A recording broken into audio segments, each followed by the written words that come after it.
আল্লাহর একত্ববাদ তাওহীদ আল্লাহর পরিচয় সংক্ষিপ্তভাবে এই সূরার মধ্যে তুলে ধরছে। এই সময় জিবরাইল গিয়ে বলল, ইয়া রাসূলুল্লাহ, আপনার একজন সাহাবী মুআবিয়া ইবনে মুআবিয়া ইন্তেকাল করেছেন, তার জানাজা পড়াবার জন্য মহান আল্লাহ আপনাকে হুকুম দিয়েছে। রাসূল বলেন, আমি কই আর মুআবিয়া কই, এখন তার জানাজা পড়াবো কিভাবে? প্রায় 60 মাইল দূর। জিবরাইল বলেন, এক্ষুনি আপনি মুআবিয়ার লাশ দেখতে পাবেন। এই বলে জিবরাইল আলাইহিস সালাতু ওয়াসসালাম তার নূরের পাখা দিয়ে একটু আঘাত করলেন, সঙ্গে সঙ্গে সমস্ত হিজাব, পর্দা, পার্টিশন সরে গেছে। আল্লাহর নবী তাকায়া দেখেন মুআবিয়ার লাশ সামনে দেখা যায়। নবীজি তার জানাজার নামাজ পড়াবেন, এই মুহূর্তে লক্ষ্য করে দেখেন যে সূর্যের আলো অন্ধকার হয়ে গেছে। রাসূল জিজ্ঞাসা করেন, ও জিবরাইল, সূর্য গ্রহণ লেগে গেল নাকি? অন্ধকার হয়ে গেল কেন? জিবরাইল আলাইহিস সালাম বলেন, ইয়া রাসূলুল্লাহ, ইয়া হাবিবাল্লাহ, সূর্য গ্রহণ লাগে নাই। আপনার এই সাহাবীর জানাজায় শরীক হওয়ার জন্য আকাশ থেকে অসংখ্য অগণিত ফেরেশতা নেমেছে, যাদের পাকার আড়ালে পড়ে সূর্যের আলো অন্ধকার হয়ে গিয়েছে। আল্লাহর নবী সাল্লাল্লাহু রাহমাতুল লিল আলামিন বলেন, ও জিবরাইল, আমার এই সাহাবীর এত সম্মান, এত মর্যাদা, যে তার জানাজায় অসংখ্য অগণিত ফেরেশতারা শরীক হলো, এত সম্মান আর মর্যাদা হওয়ার কারণ কি? জিবরাইল আলাইহিস সালাম বলেন, ওগো নবীজি, আপনার এই সাহাবী সূরা ইখলাসকে বেশি মহব্বত করেন, বেশি তেলাওয়াত করেন বলে মহান আল্লাহর কাছে এই সাহাবীর সম্মান হয়ে গেছে। তাহলে চিন্তা করেন, সূরা ইখলাসের তেলাওয়াতের বরকতে এই সাহাবীর সম্মান কতটুক বেড়েছে যে তার জানাজায় ফেরেশতা শরীক হইছে।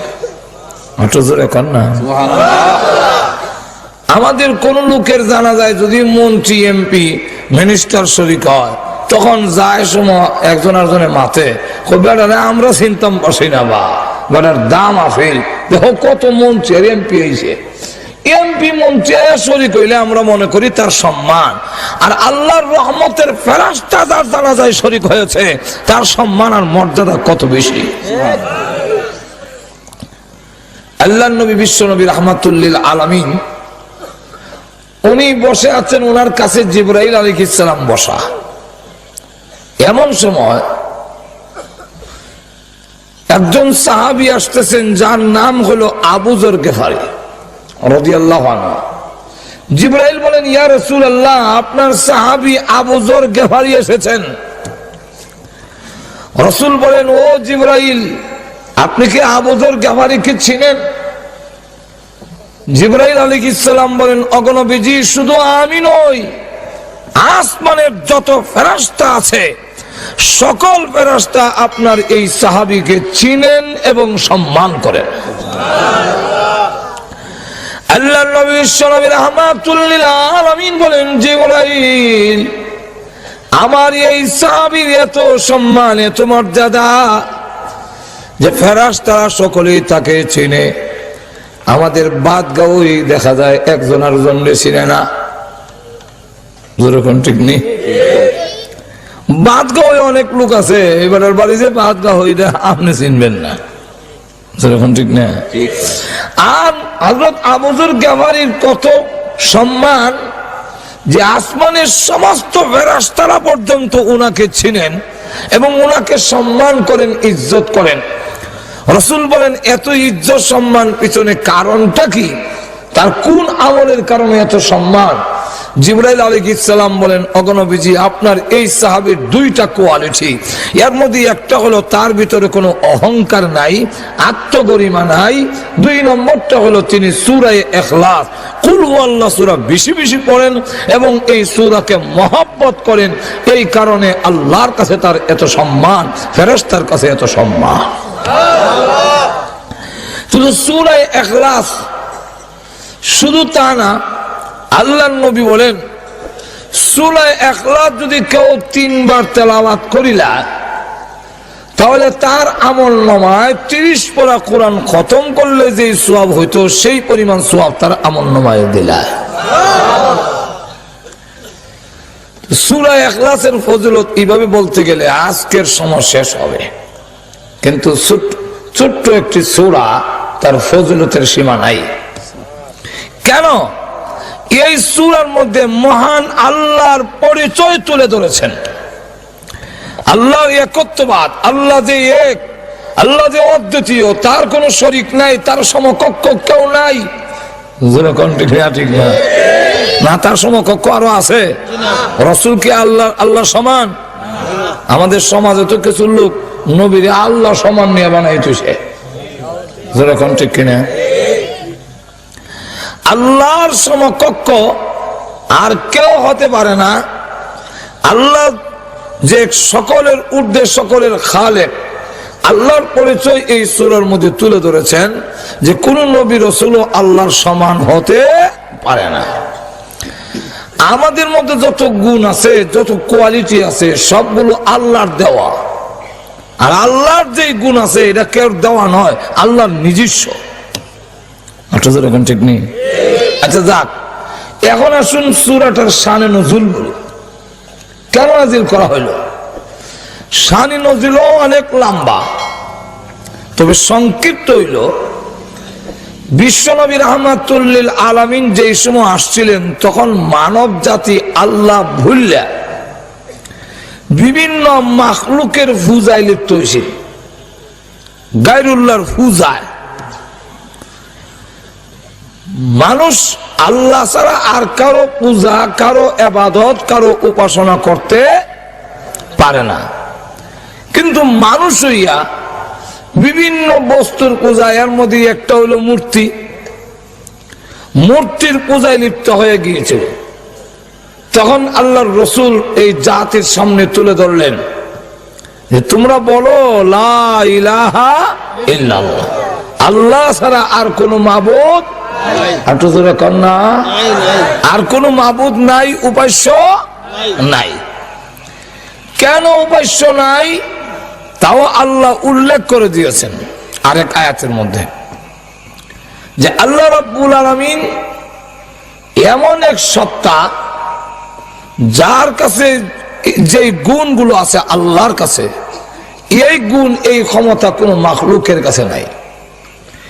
এর মধ্যে একটা হইল যে আল্লাহ যিনি হবেন, খোদা যিনি হবেন, উপাস্য যিনি হবেন, তার জন্য প্রথম নম্বর শর্ত হলো তিনি মরতে পারবেন না। যিনি মরে যান, যিনি ধ্বংস হয়ে যান, তিনি আমাদের উপাস্য হতে পারে না। কেন? উনি যদি নিজেই, আমরা যার উপাসনা করব, যিনি আমরা খুদা হইব, উনি যদি মরি যায় কি, তাহলে এই বন্দার অবস্থা কি হইব? তাহলে প্রথম নম্বর শর্ত হলো তিনি মরতে পারিবেন না। 2 নম্বর হইলো আল্লাহ নিজে পরিচয় তুলে ধরছেন। এগুলা সময় নাই, বিস্তারিত আলোচনার দরকার। এগুলা গেলে এখন আমার অনেক লম্বা হয়ে যাবে। এখন লক্ষ্য করে দেখেন, রাসূল যখন বললেন যে বলো আল্লাহ ছাড়া কোনো মাবুদ নাই, তখন কাফেররা আয়া কয় আপনার আল্লাহ কিসের তৈরি? আমরা দেবতা তো কোনটা স্বর্ণের তৈরি, কোনটা রূপার তৈরি, কোনটা পাথরের তৈরি, কোনটা মাটির তৈরি, কোনটা কাঠ দিয়ে বানাইছি। আপনি আল্লাহ কিসের তৈরি? 2 নম্বর হলো আপনার আল্লাহ খায়নি, আপনার আল্লাহ ঘুমাননি, আপনার আল্লাহ উনি ওনার ছেলে মেয়ে আছে কিনা, ওনার বউ আছে। এই জাতীয় যাবতীয় প্রশ্ন যখন রাসূলকে এসে করা শুরু করলো, আপনি আল্লাহর পরিচয় দেন। আমরা তো ভগবানও আছে, ভগবতীও আছে, যেরকম ঠিক না?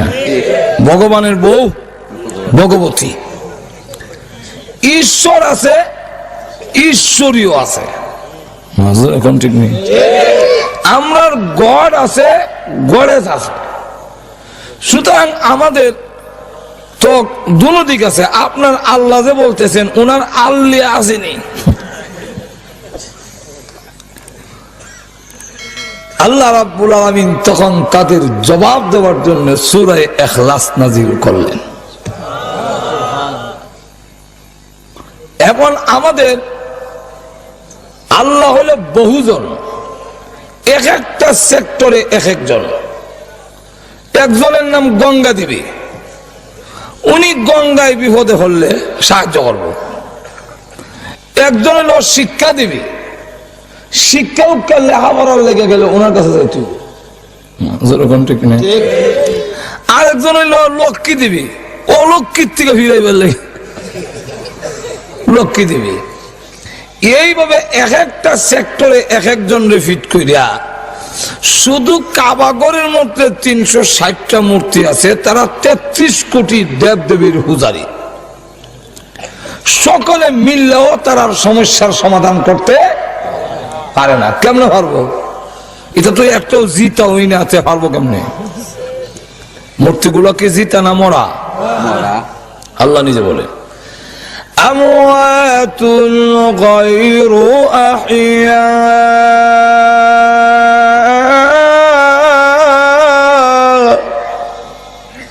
যেগুলো সব মুর্দা, একটাও জিন্দা নয়। যেরকম ঠিক কিনা? বান্দা হইল জিন্দা, খুদা হইল মুর্দা। উল্টোইছে না? যে পূজা করে হে জিন্দা না মরা? আর যেটা মূর্তি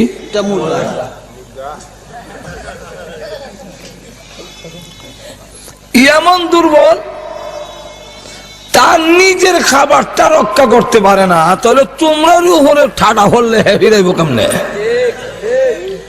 যেরকম ঠিক কিনা? ঠাডা তো বড় এক গজব করবো। মাছি ডাইলে এটার একটু তাওয়া দিল, এটা চাটনি হয়ে যায়। যেরকম ঠিক নেই।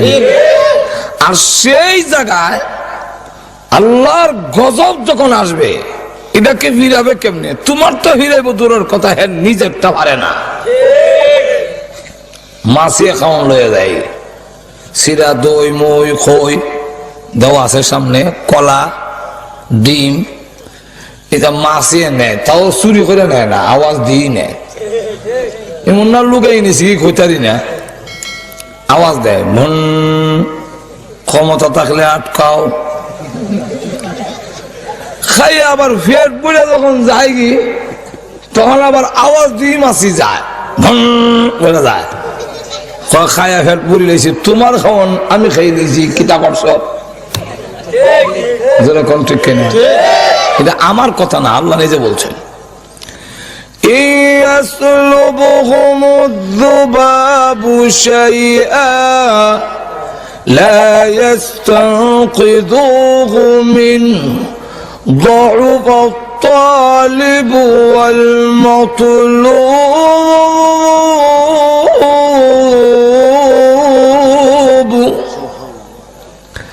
মাছিয়ে খাওয়ান লইয়া যায়, يسلبهم الذباب রক্ষা করতে পারে না মাছির হাত থেকে তার খাবার। যে কামনা বাসনা পেশ করে সে হইল তালেব, আর যার কাছে করে তার নাম মাতলুব। আল্লাহ বলেন দরুবাত তালিবু ওয়াল মাতলুব, তুমি যেমন দুর্বল তাই তুমি সন্তান আর বিভিন্ন চাকরি নকরি শিক্ষা দীক্ষা চাচ্ছ তার কাছে, তুমি দুর্বল হইয়া তো এটা প্রমাণিত হইল যে তুমি দুর্বল। কিন্তু তুমি যার কাছে চাচ্ছ সে তো তোমার থেকে আরো 100 গুণ দুর্বল। দুর্বল না? তাহলে তোমারও রক্ষা করবো কেমনে গজব থেকে? রসুলের সামনে একবার আইসে মূর্তি একটা বগল তুলে তুলে, রসুল জিগা এটা কিটা? কই না আমার দেবতা, এটা আমার ভগবান। তুই তার একটা হাত ভাঙ্গে কেন? কই দে আমি বেরিয়ে ভাঙছি। কেমন ক্ষুদা চিন্তা করে, বন্দা বেরিয়ে হাত ভাঙ্গিলা। আর আমাদের আল্লাহ এমন আল্লাহ, আল্লাহ পরিচয় তুলে ধরছেন, আমি দুর্বল নই, যেরকম ঠিক না, সকলের কাছ থেকে বদলা গ্রহণ করার ক্ষমতা আমি আল্লাহর আছে, যেরকম আছে কি নাই। আমি কোনো কিছু করতে হইলে কোনো বাহিনী লাগে না, খালি কইলি হয় ওই জায়গায়, যেরকম ঠিক ইল্লামা আমরুহু ইযা আরাদা শাইআ আন ইয়াকুলা লাহু কুন ফায়াকুন। আল্লাহ রাব্বুল আলামিন বলেন যে আমি কোনো কিছু করার ইচ্ছা করলে খালি কইলি হয় ওই যাবে কি সব, যেরকম ঠিক কিনা। জায়গা হইতেছে না, মেহরবানি কইরা একটু আগাইলে আরেক বাইরে যদি মজলিসে জায়গা দেন, আল্লাহ বলেন আমি তোমাদের জায়গা বড় করে দিব। সুতরাং আপনারা চাইননি ব্যস্ত হাসরের মাঠে জায়গা বড় হোক, এটা চাইননি আপনারা, তো চাইলে জায়গা লড়েন, যে লড়তো না বোঝা যায় হ্যাঁ চায় না। এই জন্য যারা যারা চায় যে হাসরের মাঠে পরকালে আমার জায়গা বড় হোক, ওই লড়বো, লড়া দেবো, লড়া দিতেইব। জায়গা না থাকলেও আপনি লড়া দেন ভাইয়েরা আমার। তাহলে এখন আসুন লক্ষ্য করে দেখেন, আল্লাহ রাব্বুল আলামিন তিনি দেখা দিয়েছেন যে বেশি বড় জিনিস লাগে না আমার বিরুদ্ধে যারা যায়। নমরুদ আমার বিরুদ্ধে ছিল, বড় বাহিনী ব্যবহার করছি না, খালি মশা ছাড়ি দিয়েছি, মশা, যেরকম ঠিক কিনা, খাইয়া করে জুতাটা বেরিয়ে বিদায় করে দিছে, সারা বাহিনী খাইয়া শেষ। আর নমরুদ দ্বারা খালি খাইয়া শেষ না, নাকাদা মশা ঢুকাইয়া জুতাটা বেরিয়ে নেওয়াইছি। ফেরাউন আমার বিরুদ্ধে ছিল, আমি খালি পানিরে হুকুম দিছি, শেষ সুবাই দিছে, যেরকম ঠিক কিনা। আব্রাহার বিরাট বড় হস্তি বাহিনী আমার ঘর নিশ্চিহ্ন করে দিবে, আমার বিরুদ্ধে ষড়যন্ত্রের জন্য এসেছিল, বড় বাহিনী ব্যবহার করেনি। আব্দুল মুত্তালিব কাবা ঘর ছেড়ে দিয়ে আল্লাহর হাওলা করে দিয়ে তোমার ঘর তুমি রক্ষা করো, আমি মারতাম না, কারণ আমার ক্ষমতা নাই।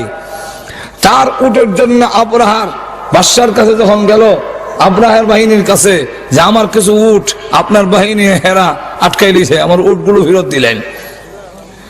তখন আব্রাহার বাদশা জিগায়, তোমার ঘর ভাঙ্গিলে আল্লাহর ঘর, ঈদের লেগে কোন তাকাও না, তোমার উটের লেগে এসো কইছা। তখন আব্দুল মুত্তালিব জবাব দেয়, উটের মালিক আমি, এই জন্য আমি আইছি, আর ঘরের মালিক আল্লাহ, ঘর আল্লাহ রক্ষা করবো। ঠিক কিনা? এই বিশাল অস্থি বাহিনীকে ধ্বংস করার জন্য আল্লাহ কোন শক্তিশালী বাহিনী ফেরেশতা পাঠাইলেন না, ছোট আবাবিল পাখি, ছোট ছোট পাখি, চড়া পাখির মতো এই পাখি যথেষ্ট, যেরকম ঠিক না, এমন ভাবে নেস্তেনাবুদ করে দিল, একবারে গরুয়া ঘাস খাইয়া সাবাইয়া ফেলাইলে যেরকম কাসফি মাকুল, একবারে সাবানি ঘাসের মতো হিস্সা করে নিছে, যেরকম ঠিক না। আল্লাহ দেখায় দিয়েছেন আমি দুর্বল নই, আমি সবল, আমার উন্নতি নাই, আমার ঘুম নাই, যেরকম ঠিক নেই। তো হেরা মূর্তির হাত ভাঙি দিয়েছে বেরিয়ে, তো কইল এটা কেন লেগে বাংলা? বাঙ্গার কারণ হইল আমি তো সবসময় এটার সাথে লইয়া চলি, পূজা করি। তুই একদিন পেশাবে ধরছে, ভাবলাম এটার সাথে লইয়া কেমনে পেশাব করতাম, এর লেগে গাছের সাথে ধাক্কাটা তৈরি গেছে, কারণ হয়তো নিজে নিজে খারাইতে পারে না। চিন্তা করেন কেমন পাগল, যেরকম ঠিক। মানুষের যখন নাকি মূল হক থেকে, সত্য জিনিস থেকে সরে যায়, তখন তার জ্ঞানের মধ্যে পর্দা পড়ে যায়, কি সে হক আর বুঝে না। আমরা দেশে এই সহজ কথাটা বুঝে না যে নবী যেদিন দুনিয়াতে আইলেন এদিন তো বিদায় হইলেন। বুঝলো কোন ঠিক কিনা? সুতরাং রসুলের বিদায়ের তারিখে যে আনন্দ মিছিল হইতে পারে না, কেউর বিদায়ের তারিখে আনন্দ হতে পারে না, এটা দুঃখ হতে পারে। কারণ মহব্বতের জিনিস যদি হয়, আর মহব্বতের যে হয় তার মৃত্যুর তারিখে কোনো আনন্দ করতে পারে না, এই সহজ জিনিসটা ওরা বুঝে না। এরা নবীজির বিদায়ের তারিখে আনন্দ মিছিল দিয়া আর নিজের গর্বের সাথে খায়। যেরকম ঠিক কিনা? কেন বুঝে না? যখন বাতিল হয়ে যায়, ভুল হতে রওনা হয়, তখন হক পথ দেখে না, পর্দা পড়ে যায় গিয়ে।